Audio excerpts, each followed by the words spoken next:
dividendos também, quer dizer, até a questão de ocupação do governo, né? Com ministérios, com autarquias, impostos chaves, normalmente que tem ramificação pelo resto do Brasil e um orçamento gordo. Como é que o senhor pretende? O senhor pretende, por exemplo, entregar pastas, ministérios importantes para partidos, como o senhor falou, do Centrão? Se for para fazer ocupação e cooptação, especialmente para dar o nome aos bois, vamos pegar aqui a Codevasf, a Companhia de Desenvolvimento do Vale do São Francisco. Que é disputadíssima. Sim, porque, inclusive, o Rio São Francisco, ele corre, né? Minas, vai Pernambuco, Bahia. Porém, ele foi, vamos dizer, de maneira fictícia levado até o Amapá, o Rio, só para que o Alcolumbre, né, que é do União Brasil, possa usufruir dos benefícios dessa empresa pública. Isso não pode acontecer, isso não vai acontecer. E, em especial, essas empresas públicas que têm atuação no Nordeste, onde há uma presença maior do Centrão e onde há um uso político muito mais intensivo. Isso não será entregue. Essas empresas públicas não podem ser entregues, porque hoje elas são, vamos dizer, um vetor central de corrupção. Eu volto a falar, não tenho problema nenhum em trazer figuras corretas e sérias de outros partidos para participar do nosso governo. Porque esta é, infelizmente, a natureza do nosso modelo. Fazer um governo que tenha coalizão é normal em todas as democracias. Agora, fazer um governo baseado em cooptação, como eles estão acostumados, não. Eu não vou fazer baseado em cooptação. E eu creio que é possível fazer isso. Eu creio que é possível você obter dividendos políticos, ou seja, um lucro político, ou seja, através das vitórias políticas de um governo, e não obter dividendos financeiros, que é o que esses caras querem. E a gente tem que, aí, o cara quer obter dividendo financeiro, eu vou atuar junto com a Polícia Federal para todo mundo que estiver desviando emenda.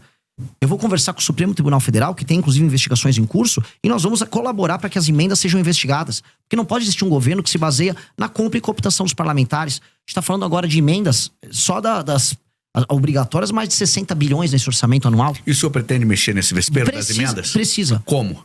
Porque hoje o Congresso cooptou o orçamento do governo, né? Como é que o senhor pretende, qual que é a proposta que o senhor vai levar eleito para os congressistas com relação à emenda, que é uma moeda cara, custosa aos parlamentares? Se vocês me permitirem, eu puder estender um pouquinho mais nesse tema. Esse tema é muito importante. É um dos temas centrais para mim. Por que existe a emenda e por que ela funciona? A emenda é hoje a razão de ser de um deputado federal no Brasil. Os partidos políticos elegem deputados porque os deputados enviam para o partido político tempo de TV, fundo partidário e fundo eleitoral. Essa é a lógica. Portanto, o partido fica rico conquanto ele eleja esse número grande de deputados. E o que o deputado faz quando está lá? A maior parte.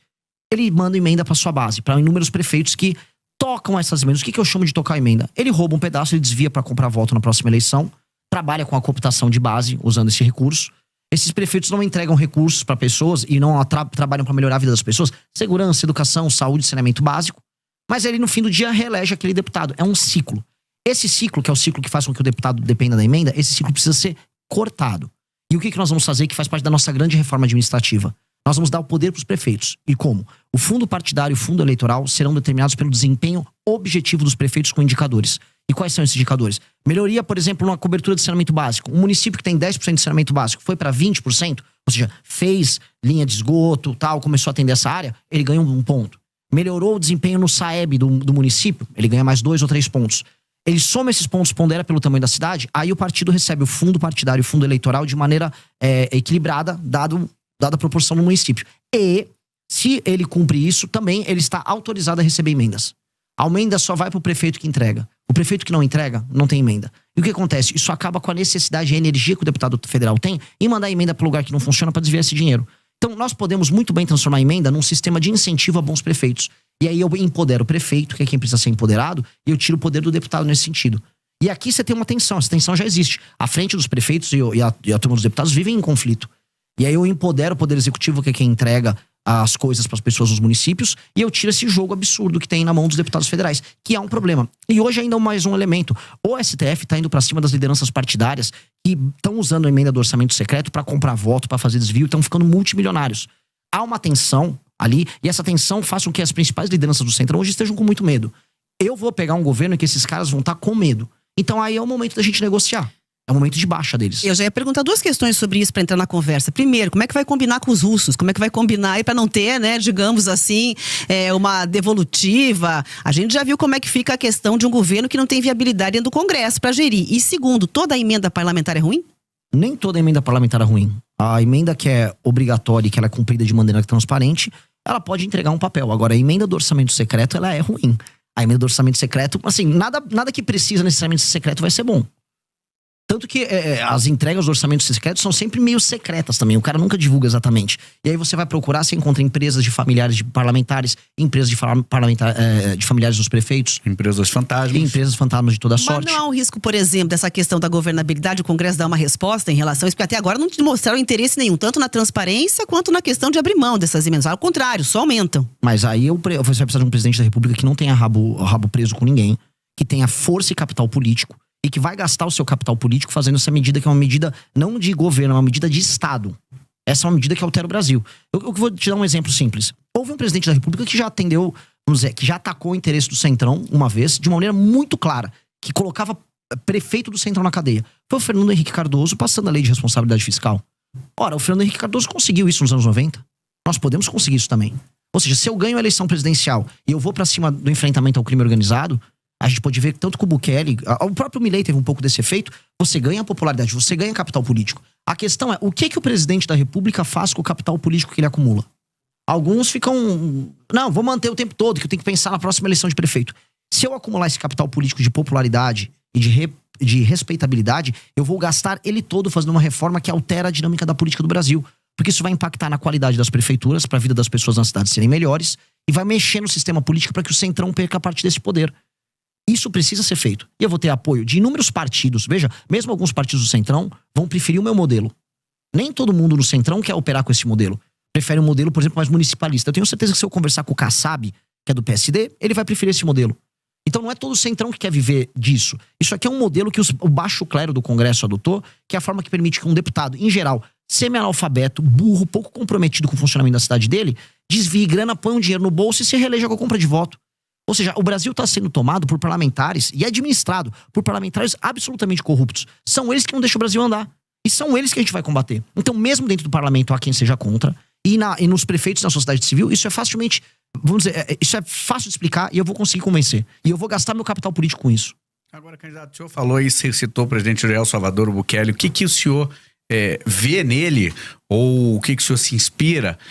Qual que seria a sua proposta para a segurança fazendo esse paralelo com El Salvador que o senhor citou? O que eu gosto muito dele foi o fato de ele ter sido muito enfático no enfrentamento ao crime organizado e ter entendido que território de uma nação é o território de uma nação. Não existe espaço paralelo, não existe território paralelo. O Bukele, ele fez isso, ele pegou uma das nações que eram mais inseguras das Américas e transformou naquela que é hoje, em termos estatísticos, falando de homicídio, a nação mais segura das Américas. Mas há também denúncias de abusos lá, né? Bom, antes havia muito mais denúncias de abuso, simplesmente porque as pessoas morriam em um número muito maior. Agora, o Estado fez isso com a aprovação das pessoas e com a aprovação do Congresso. Erros e falhas, um eventual erro policial, sempre haverá. A polícia não é perfeita, assim como políticos não são perfeitos e seres humanos não são perfeitos. Seria um efeito colateral? A questão é se você já vive ou é efeito colateral, que viver na mão do crime. Se isso diminuiu e as pessoas perceberam que diminuiu, há uma vantagem objetiva. A gente tem que ser utilitarista aqui. A gente não vive no mundo perfeito. Mas na prática o senhor faria o quê? Na prática, saber, qual é a proposta? Eu citei pra você já no começo da entrevista. Sim. Para a destruição do crime organizado, eu vou colocar o Brasil, as regiões tomadas pelo crime organizado. Isso inclui desde portos, áreas de fronteira, a longo prazo, a favelas. A longo prazo, já no curto prazo também. A gente tem que passar alterações nas leis penais, aumentando as penas, de maneira muito objetiva. E nas leis de execução penal, a gente tem que acabar com artifícios como a progressão, a saidinha, para que a pessoa cumpra a pena dela. Porque o que a gente precisa fazer é alterar o sistema de incentivos que nós temos para que o bandido continue cometendo crime. O que está demonstrado? É quase aquele princípio Pareto. Poucos bandidos cometem a maior parte dos crimes. Eles são sempre reincidentes. A gente tem que combater a reincidência. Então, se a gente aumenta a pena muito e evita a progressão, aquela pessoa que comete um crime, ela na prática ela vai ficar mais tempo na cadeia e ela, antes de tudo, vai ter medo de cometer esse crime para não passar a vida inteira dela lá. E o reincidente, que é o maior problemático, bom, esse aí só sendo muito idiota em continuar cometendo crime. Haverá sempre um reincidente idiota, porque as pessoas, por vezes, são idiotas, cometem crimes baseados em impulso, e esse cara vai ter que ser parado. Então, a polícia tem que ter meios de ação, as leis têm que evitar a progressão, e com base nisso a gente vai conseguir reduzir muito, não apenas o número de homicídios, porque a gente tem números de guerra de homicídios no Brasil, mas tem 22 mortos a cada 100 mil habitantes. A Ucrânia vive de 4 a 5 a cada 100 mil habitantes, em guerra. A gente tem que jogar o Brasil no mínimo para 4 a 5, pra gente ficar no status de guerra na Ucrânia. E o número de assaltos e roubos tem que cair vertiginosamente. Outra coisa, existe muita violência contra a mulher, e isso está demonstrado. Não só violência em casa, uma violência na rua.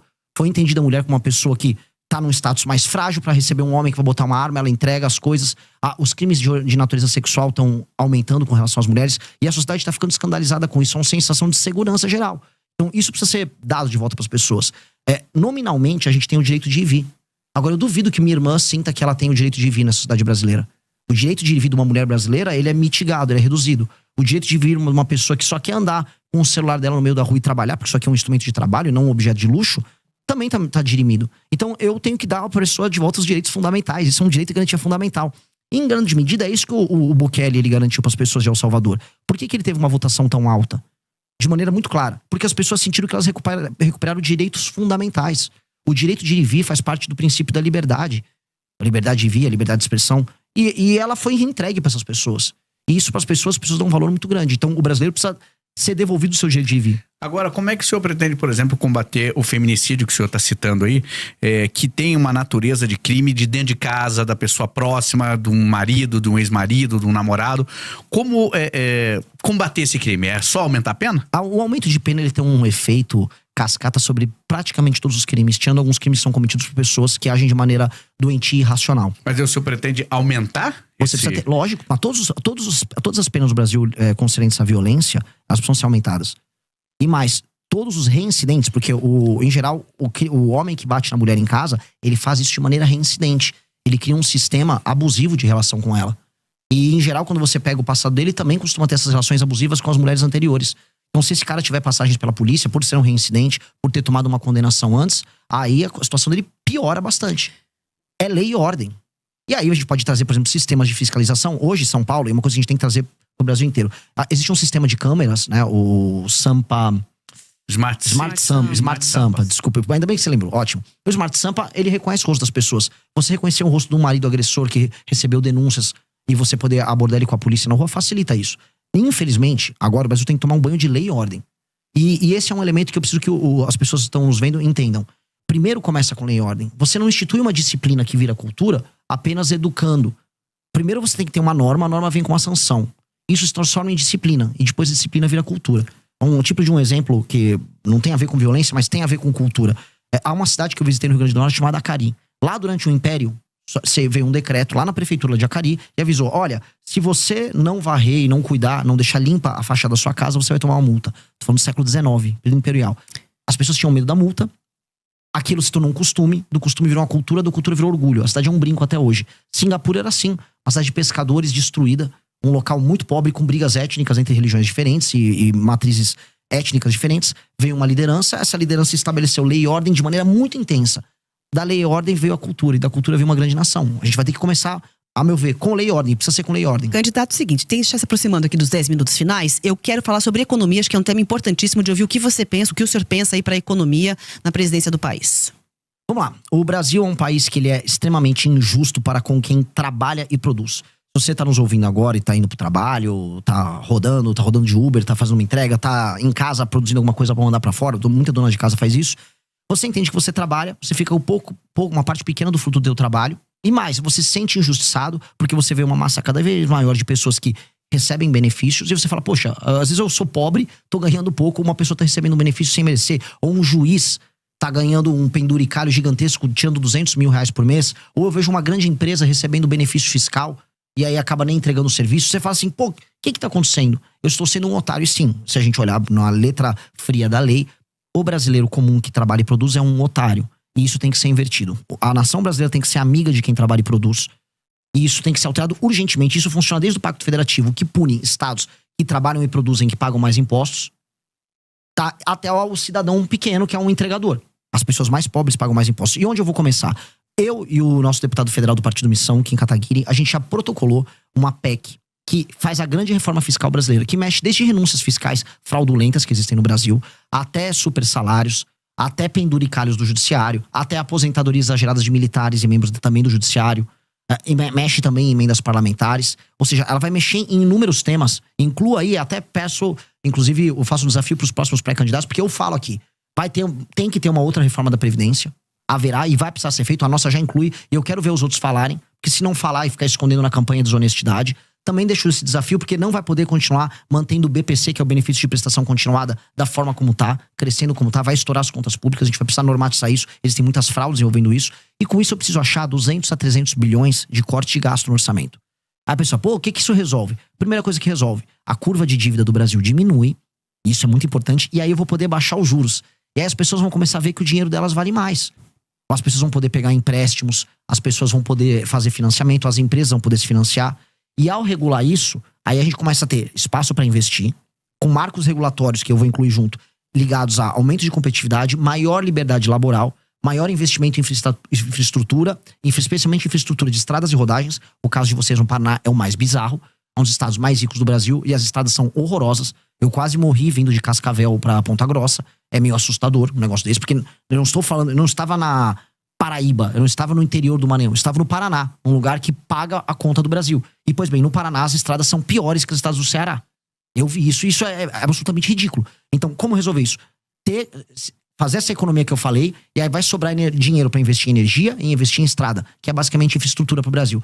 Com essa infraestrutura aumentada, o custo do Brasil diminui, o dinheiro diminui, o custo do dinheiro, porque eu vou ter baixado os juros. E com base nisso, a economia brasileira passa a ficar bem mais competitiva. Especialmente nesses setores agora, eu olho aqui Centro-Sul, onde a gente mora, eu sou de São Paulo, vocês são aqui do Paraná, não precisa de grandes projetos governamentais. O governo pode atuar em uma ou outra área. Aqui a gente pode trazer data center pro Paraná por conta de Itaipu, não seria um problema. Agora lá no Nordeste, que é uma região que está muito empobrecida, a boa parte das pessoas vivem de auxílios, aí o governo vai ter que atuar, fazer zonas econômicas especiais voltadas para exportação, especialmente de produtos industrializados, fazer como o Vietnã fez, a Índia fez, e a gente vai ter que olhar para lá, porque resolver o Nordeste, eu falo aqui para os paranaenses, eu resolvi a questão da população do Nordeste trabalhar, que significa menor migração para cá, menor pressão nos serviços públicos que vocês têm aqui, maior qualidade de vida e felicidade para as pessoas que vivem lá. Eu vi aquelas pessoas, são pessoas trabalhadoras no Nordeste, eu conversei com elas, querem o emprego delas lá. O cara não quer ter que sair do Maranhão para vir trabalhar em Curitiba, ou trabalhar em Florianópolis, ou trabalhar em Goiás, longe da família dele, comendo uma comida diferente, às vezes morando numa favela. Ele quer ter o trabalho lá, e dá para ter o trabalho lá. Então nós vamos trabalhar fortemente, parceria com a agricultura brasileira, parceria com empresas públicas como a Embrapa, para fazer a construção de um complexo no Nordeste.